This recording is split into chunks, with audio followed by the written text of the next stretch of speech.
Formal trade talks with the United States are at risk of derailing before they have even begun, as Radio-Canada has learned that the United States is demanding a so-called entry fee for Canada to even sit at the negotiating table. But Prime Minister Mark Carney says he's not prepared to make any more concessions. We have multiple levels of contact. We've worked through a series of issues. We understand what some of what the Americans would call trade irritants or trade issues are. We have some on our side as well. It's not a case of the United States dictates the terms. We have the negotiation. We can come to a mutually successful outcome. It will take some time, and we will take some time. We also heard today from U.S. Trade Representative Jamieson Greer, who testified before lawmakers in his country. He says Canada's trade policy is growing more incompatible with President Trump's. They've indicated that they want to be trading more. They want to have more trade agreements with more countries. They're doubling down on globalization when we're trying to correct for the problems of globalization. So those are two models that don't fit together very well. The president, his trade policy has not changed. He's not going to go back to the old situation where we had no tariffs and we just let foreign goods made by foreign workers come in without any fee to the detriment of domestic workers. All right, we're going to start there with the power panel. Today we've got Cameron Ahmad, who is head of communications for former Prime Minister Justin Trudeau. Lisa Raitt is a former Conservative cabinet minister and one of the new appointees to the Prime Minister's Advisory Council. Jordan Leichnitz is a former NDP strategist, and Stephanie Levitz is a senior parliamentary reporter for the Globe and Mail. It is good to see you all. Lisa, I want to start with you. Jamieson Greer seemed quite upset that Canada is acting as a sovereign nation and trying to look after its people. How do you approach this new dynamic of suddenly they want more concessions before they start talks and they don't like the fact that we're trying to look after our own interests, it seems?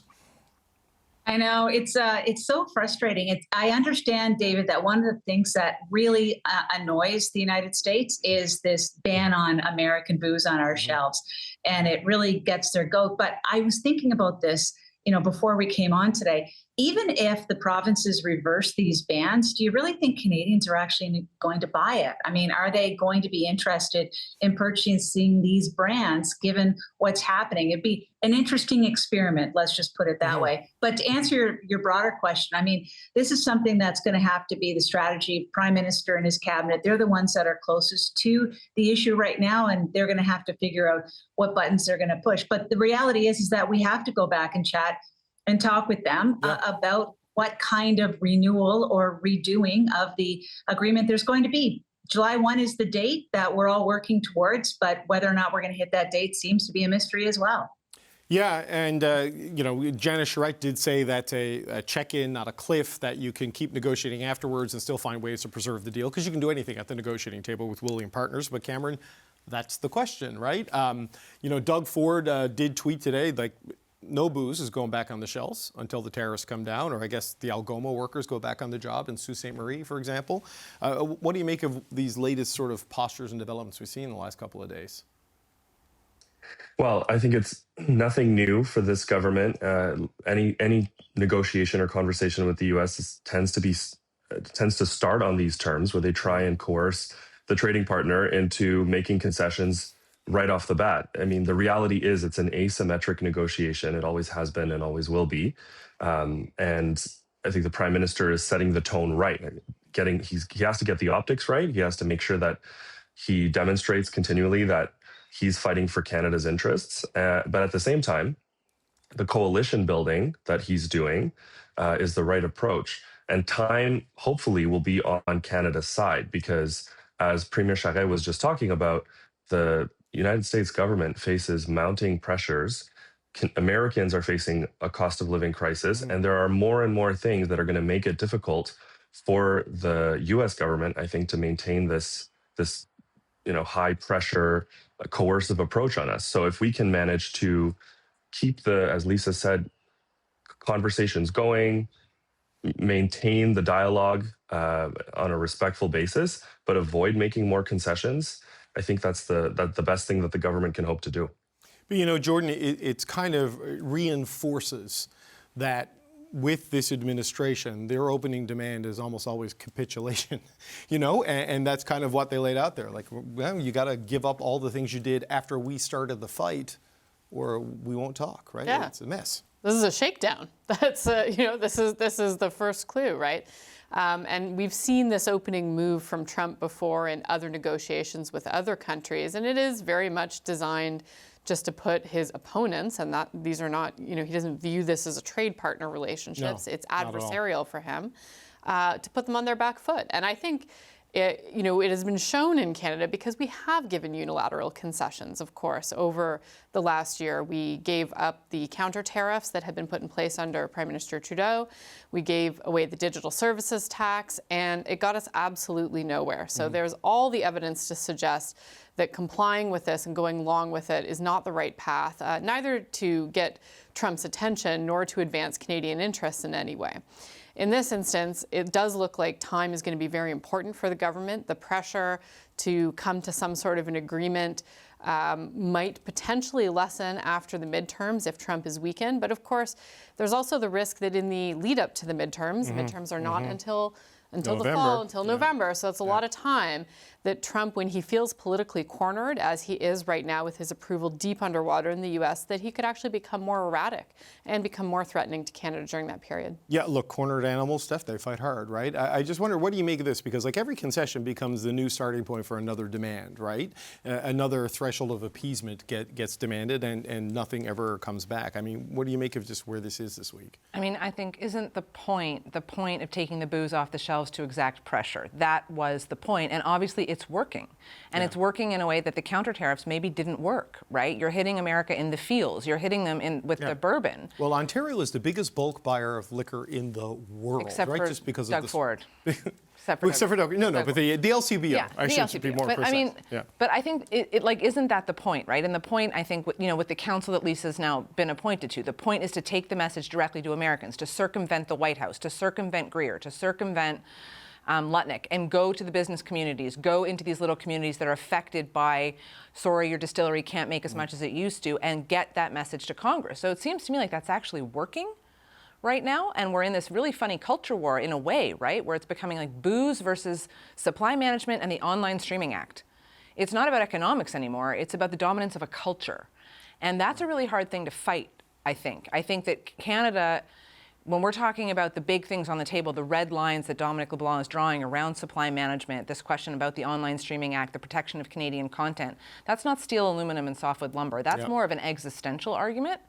And if we can maybe, find a path to negotiate better on auto, we can find a path to negotiate something on aluminum, steel, softwood, all of these things. But if the Americans are looking at us to capitulate on these, to pardon the pun, sacred cow, because it's come to mind, right? We're not going to go there. So maybe booze is our best shot. I don't know. Yeah, look, cultural and economic dominance are characters of a hegemon, to use the phrase that is very much in vogue right now. But, with all these standoffs, and despite what we're learning about the Americans and their demands, the Conservatives, leader Pierre Poilievre says he has a plan to resolve the U.S. dispute, but Prime Minister Mark Carney does not. And today, the Prime Minister was asked about that accusation. Just have a look at this. No, it's pretty cool. More than that. Pierre Poilievre saying you need to explain your plan to Canadians on trade talks. He says you're showboating too much. You need to stop the YouTube videos. Yeah. When's he ever negotiated So Cameron, as someone who's advised prime ministers on communications, was making the yap, yap, yap signal with your hand one of the things you would recommend a prime minister do. What did you make of that moment from Mark Carney? That's never been in my particular playbook. No. Look, I think right now the prime minister's riding high. The government's riding high. They're doing really well. They have rewritten their reality politically just a year into their mandate. I think the message he's trying to send is true. I mean, of course, the Conservative leader is going to say that he has a better plan. Of course, he's going to say that the prime minister is getting things wrong. I don't actually think that's strategically smart for him right now, because there could be a more constructive, not sure what exactly he could say, but something more constructive to indicate that he's willing to be part of a solution. But the government's got to be careful, because these are tough times ahead. This is going to be in the months and years ahead. We are going to face this ongoing perma crisis that we've been facing for the past few years. The economy is going to continue struggling, and it's important for him and for the government to show that they have a unity approach. and that a majority is something that is earned, that is constantly deserved, and not something that you ever take for granted. I mean, this is just a glib moment. And he is right to point out that he has successfully negotiated a lot of very high pressure situations throughout his career. And that's precisely why Canadians put their confidence in him and continue to maintain their confidence in him as the leader of the country right now. But these moments in Parliament, maybe they're sometimes more glib than they need to be. Well, Lisa, I can't imagine you would have signed on if you felt there was no plan here, right? Who knows if it's the right plan, the best plan, the optimal plan, who knows? But what do you make of the way the political dynamic is evolving on this, right? Because it is a challenging moment because of the existential threat coming from a dominant foreign power, but everyone's trying to seek advantage in it, and the national interest is sort of caught in between all of that. So when you're caught on caucus ins or in a scrum like that, you have an inside voice and you have an outside voice. And the inside voice is probably doing exactly what Mr. Carney did, and the outside voice says something very different. And I think Cameron's already played it out really well in terms of the impact of it. This is what I find really interesting. We're in as good a position as we're going to be in until something bad happens. To give you an example, a lot of Canadians, and you've already said it yourself today, David, we're waiting to see what's going to come. Eventually, the tariffs are going to impact the Americans and they're going to see the light. Here's the deal. From the economic data that I'm seeing, it's not impacting Americans yet. It's not. The tariffs aren't having that impact that people expect. But guess what? In a couple of weeks, all of the 232s, all of the problem in Iran, that may actually come back and bite Canadians very, very hard. So we'll experience the blowback, not as much will the Americans. And that puts the government in a totally different frame of mind in terms of how quickly you need to come to some kind of a deal. Yeah, well, look, if you pull back and look at the big global picture, Jordan, I mean, the Gulf states some of those countries are having double-digit GDP contraction. As bad as it is here, it's way worse there, Asia and Europe in particular. Just, further proof of Trump makes a choice, the world pays the price. This is what's been happening for 2 years now. Yeah, that's right. And I think it's important to remember as well that the full tidal wave of the economic crisis that's stemming from the war in Iran hasn't yet hit us. That's still to come. And we already know that the Canadian economy is struggling through the tariff war. We know that unemployment is up. We know that young people particularly are bearing the burden of that. So there is real pressures politically that are going to come to bear on this government in terms of what people are feeling at home, in terms of the consequences of not solving the trade issue with the United States that are important to keep in mind as the government, even as they try to play for time. And look, I think Mr. Carney, that wasn't his best moment. I mean, it's good to know that liberal arrogance is a renewable resource in Ottawa. If only we could power some airplanes with it, we would be in good shape. But the other truth here is that Mr. Poilievre has been out for the last 2 months trying to sell his vision on the tariff fight in a more reasonable manner than we've seen his past tone and tenor be. And Canadians don't seem to be buying right now. So his point of criticism, I think, in terms of the idea that the Prime Minister doesn't have a plan is probably not the best one. I do think that there are things that he could be saying about the belated way in which the Prime Minister has brought industry leaders and labor leaders together and brought them and read them into the plan. It has taken quite a long time for him to pull this group together and to begin to really share in a more public way what Canada's strategy is. We've seen more information coming out of the government voluntarily over the last week than we have over the last 6 months.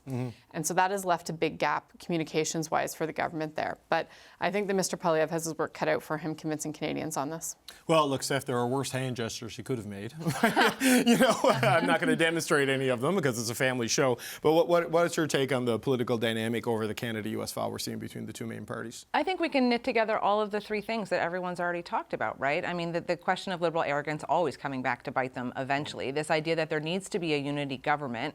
And the challenge that's before Mr. Poilievre, which is that he very successfully prosecuted the last election, granted did not win the last election, but he did as well as he did on an affordability message.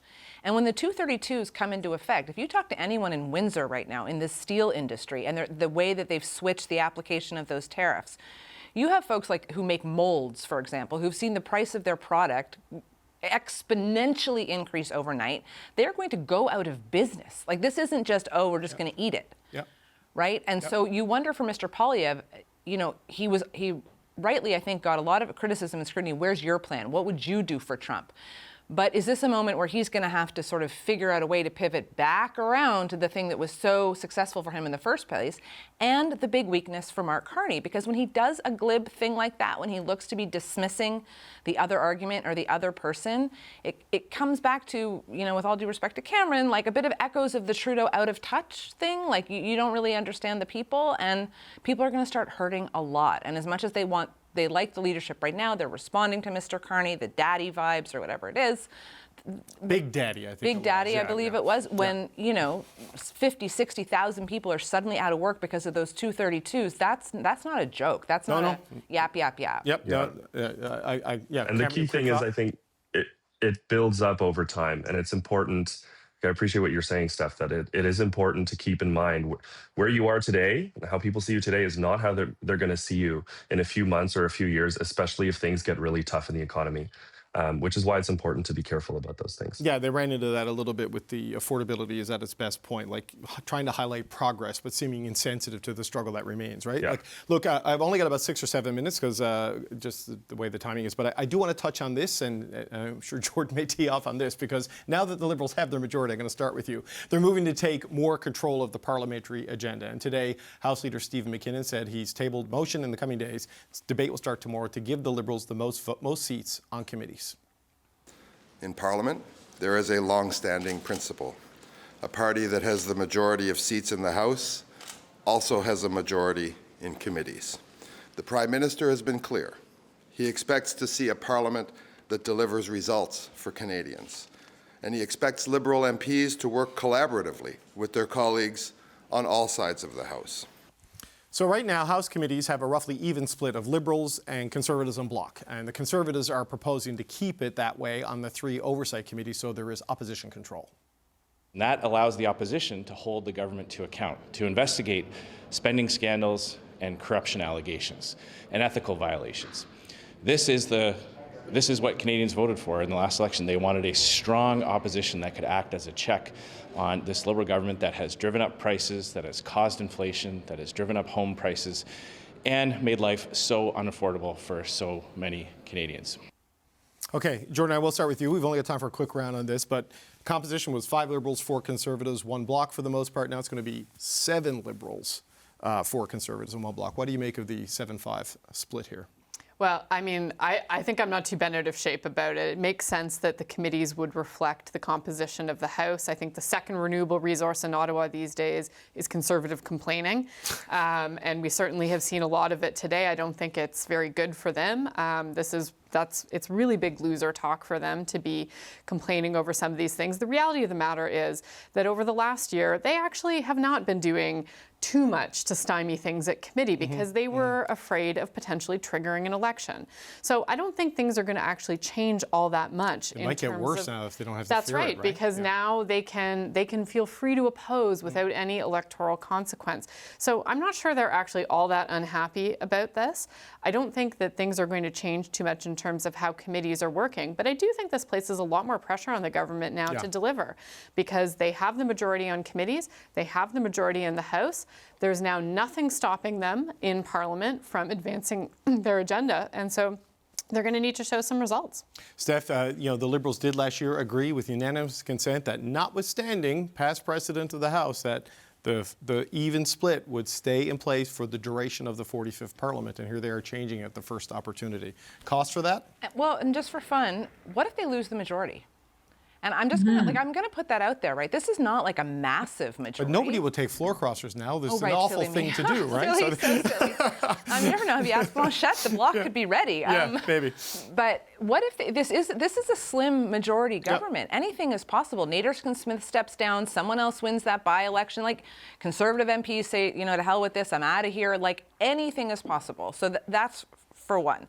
I think for two, the Conservatives and other opposition parties have done good work on committees, legitimately good work on committees, amending bills when they needed to be amended. Yep. The question then becomes, and I think, like to Jordan's point, the onus goes back on the government now to mean what it says. We want to work with the opposition parties here. So when the opposition parties make good faith suggestions and say, hey, this legislation went too far, or what if we tweak it this way, the Liberals best be prepared to listen.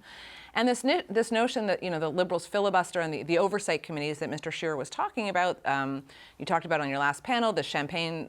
He will go, by the way. He the will minister go, will go. Yeah. but he could have just gone. Man, like these guys just draw it out for reasons I never understand. It's like if you just don't want it to be an issue, then show up, say your bit, and either it gets weaponized against you and too bad for you, or there's nothing to see here, move it along. Okay, Lisa, your quick thoughts on this, and then Cameron, you get the last word.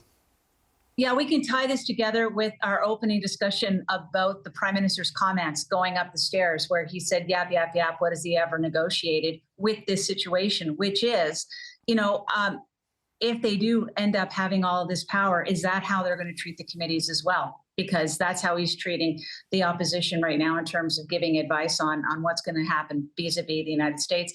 I think the Conservatives are making a good argument. The fact that they didn't win the majority in the general election would appear that on those particular committees, it would be good to have Conservative and NDP and Bloc, or I guess not NDP, but Conservative and Bloc oversight. Right. Okay, Cameron, last word to you.